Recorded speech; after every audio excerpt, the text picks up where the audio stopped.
Our recommendations are to take advantage of the existing authorities under the NPDES program, but to tweak it in a few ways.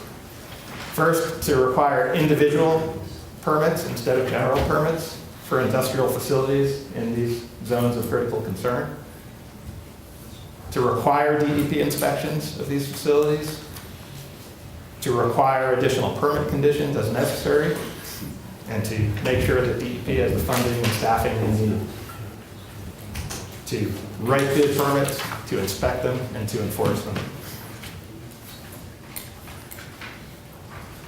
Again, related to the protection plans, we think that you should mandate them, but recognize that the process takes some time to do a good job. And funding would be helpful.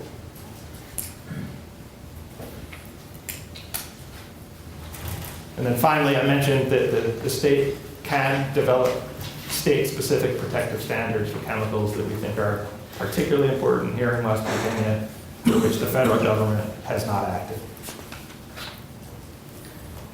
I'm happy to take any questions. I want to talk with you to look at this from another angle. Looking at the water company and the water intakes, is it common that other water companies in West Virginia or different regions of the country have multiple water intakes from multiple different zones of critical concern? Is that a state requirement for water intakes and water companies elsewhere?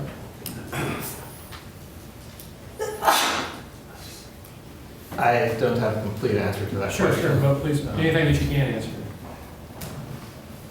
Is that something that you all have looked at? Yeah, from my understanding, in Whitfield, Virginia, there's a water company that has water intakes in different zones, different areas, and I was wondering, is that common? Is that something that you all believe would have really been in place, would have really helped this problem, especially if they immediately notified they could have turned off their water intake? Yeah, I don't know how many communities in West Virginia do have an alternative source. What I do know is that the protection plans that we're talking about possibly mandating the development of an alternative source is an explicit component of that protection plan. And I agree with you that if there was an alternative source, and if the notification had happened immediately so that they had shut the Elk River intake, sure, then that could have helped. That could have helped with the issue. Sure. Also, another question: if this chemical was odorless and it did not have a taste, are there mechanisms in place where the water intakes can detect this or detect a chemical if it's not reported?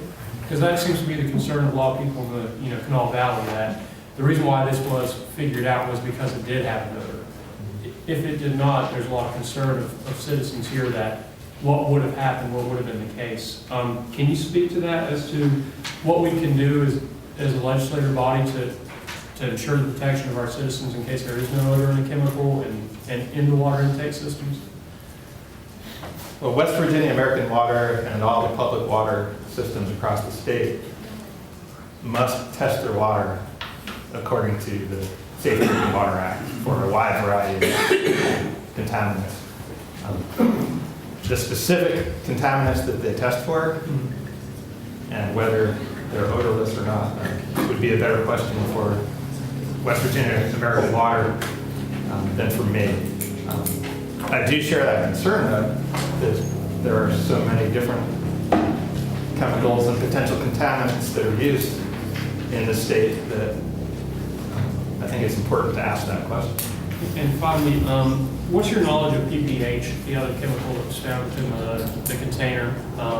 And I believe that hadn't been tested for the entire time, and it only came out in bankruptcy court that it was part of it, of the contaminant. What is your knowledge of the contaminant? And obviously we didn't test for it, West Virginia American Water didn't test for it, and the chemical company failed to notify citizens of it. I just became aware of that when everybody else did last night. I don't have enough information on that I can answer that question. I understand. Thank you for your recommendations. I assure you that this body will absolutely take them to heart as we're trying to find a solution so this never happens again. Thank you. Thank you. Further questions of the presenter? Senator Miller.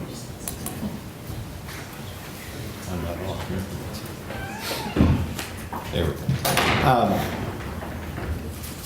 Looking at the chart that you provided us on 2007, 2012, is this Freedom Industries report? Is that what this is? This is compiled from the Tier 2 forms that Freedom Industries submitted each of these years. Not being a chemist, where's PPH in it? I don't see it. It would have been a required ingredient. Well, there are reporting thresholds related to the quantity stored on site. And chemicals there needs to be over a certain amount of chemical for it to be reported on this form. So I don't think we have enough information at this point to know whether or not it should have been reported.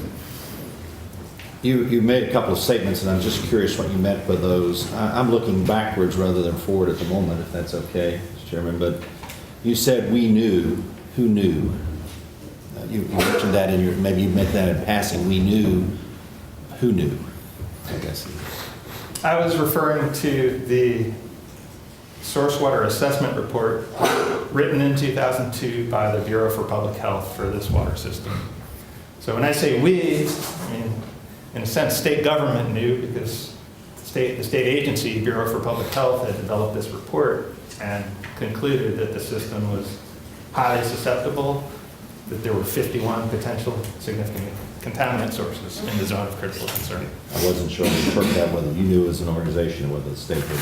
The other thing you said, and you said it in passing, I jotted down, we chose to inspect. What did you mean by that? The NPDES program under the Clean Water Act is delegated to the state Department of Environmental Protection from the EPA. The state DEP is responsible for enforcing all of these permits. Now, they can't be everywhere at once. We understand that. So they have made some decisions about which of these facilities they're going to inspect and which they're not. Now, permits are divided into major permits and minor permits, and they are required to inspect the major permits, and they do that. But then for the minor permits, such as this one, there's considerable discretion that DEP has. DEP has chosen to inspect other stormwater permits. For example, the construction stormwater permit, they've done more than 2,000 inspections across the state of construction sites, which is great. And I think that just demonstrates that if they had chosen to prioritize these types of facilities, they could have inspected these as well. Thank you, Mr. Chairman. Are there other questions of the presenter? Delegate Barrett. Thank you, Mr. Chairman. Mr. Hansen, appreciate you, your presentation and you being here today. You indicated that there are 424 contaminant sources just in those 3 cities. Can you elaborate on the different types of sources they are? Yeah, we found in the source water assessment reports, they list 51 in Charleston, 55 in Morgantown, and 424 in Huntington. Many of these are industrial, such as the Freedom Industries site, but industrial sites include a wide variety of types of facilities. They're not all above ground storage tanks. They're not all chemical facilities. They're any type of industrial facility. But the category that I called other, I lumped together 4 different subcategories: residential, commercial, municipal, and agriculture. So there's a wide variety of potential And significant your contaminants. recommendation is to inspect all 500 plus of those sources? I think DEP should inspect all of their permitted sites. I think immediately they should inspect at least the industrials within the zones of critical concern. That's what I was getting at. And how would you prioritize? You got a recommendation as to how to prioritize those inspections? Because this is obviously going to take some time to have all this inspected. How would you prioritize that? I would start with the industrial sources located within zones of critical concern. Okay, but there's no further way to prioritize those? Because there's still several hundred of those, Yeah. so, Okay, well, within those, I think above-ground storage tanks okay. obviously deserve some scrutiny, as do any facilities that handle or store large amounts of chemicals. All right, great, thank you. Further questions of the presenter? Mr. Chairman? Thank you, Mr. Chairman.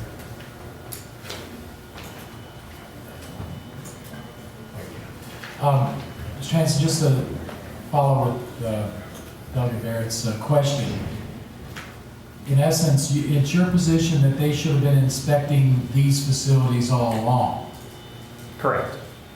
And do you know how many of those have been inspected at all, or have you gotten that information in regards to the number that you've outlined in Charleston, Morgantown, Huntington?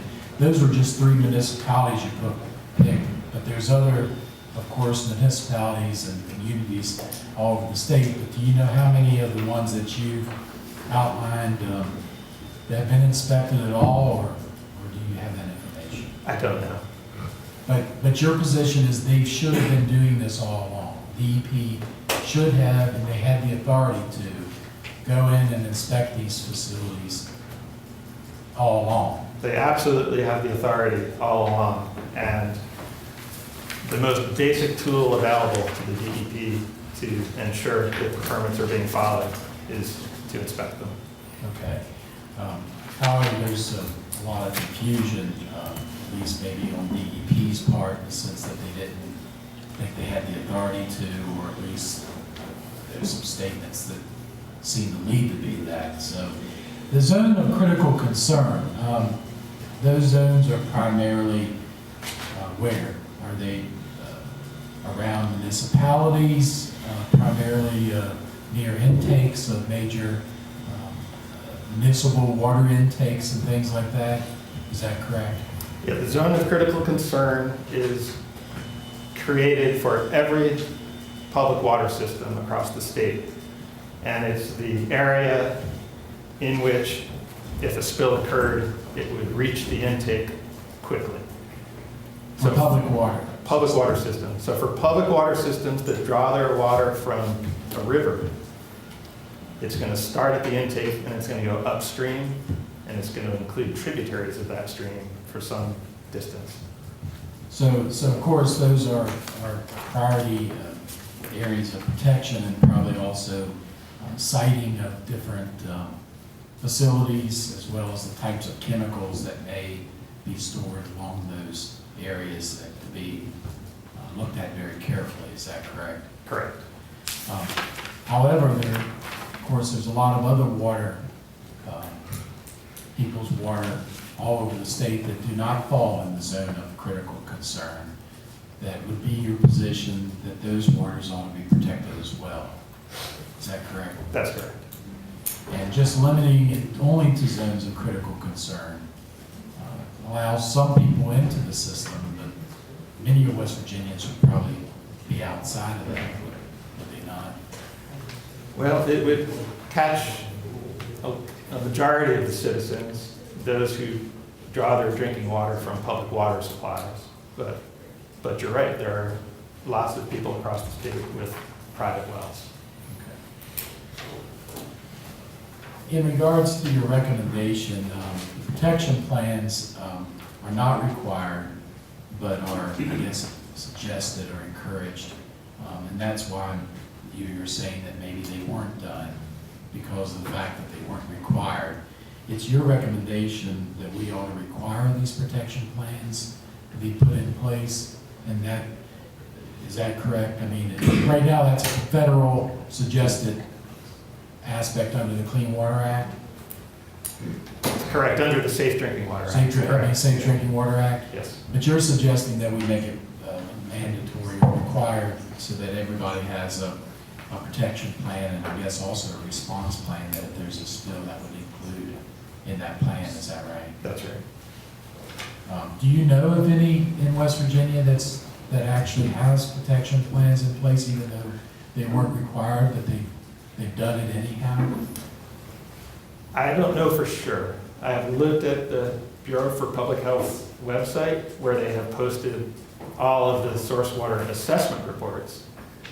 Because the Bureau for Public Health is the lead agency here. They have a source water assessment program, source water assessment and protection program. And there's no indication on the website that any plans have been written. They provide useful guidance for communities that want to go through the process of developing a protection plan, but there's no specific plans posted. But the authority on that would be the Bureau for Public Health.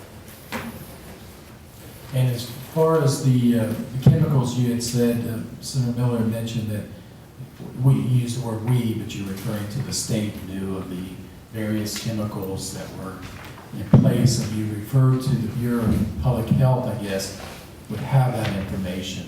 But do you know if that information was shared with other agencies like Homeland Security and DEP, or did it just reside with them in the sense of fulfilling a federal mandate? Do you know if there's been communication or other people knew outside of Bureau of Public Health, or how that's utilized or shared? Are you referring to this table that's on the Yes, screen? sir. Yeah. Okay, these Tier 2 forms are filed under the Emergency Planning and Community Right to Know Act, and they go to 3 different entities. They go to the state emergency planning folks, they go to the local emergency planning committee, and they go to the local fire department. So these actually are not sent to the Bureau for Public Health, but they're sent to the people at the state and the local community who are responsible for minimizing risk and responding to emergencies. Okay. But what Mr. or Senator Miller was saying, that the information you referred that the state knew, what was that? What were you referring there specifically? Well, these forms, one of the entities that these forms get sent to is the state emergency planning. So Homeland Security Emergency Management, is that the agency? Right, and that's the agency, if you look online, where they have the instructions for filling out these Tier 2 forms and tell the facilities where to submit them and how to file your fee and things like that. Okay. That's But I would think that DEP would have access to that information, is that correct? Oh, everybody does, it's public information. Yeah. Yeah. All right. Thank you, Mr. Chairman. Further questions will be presented. Senator Wolf. Thank you, Mr. Chairman. I had one quick question that deals with drafting legislation. Who develops these zones of critical concern? Where is it the DEP that put together the zones of critical concern? Which department or group defines those?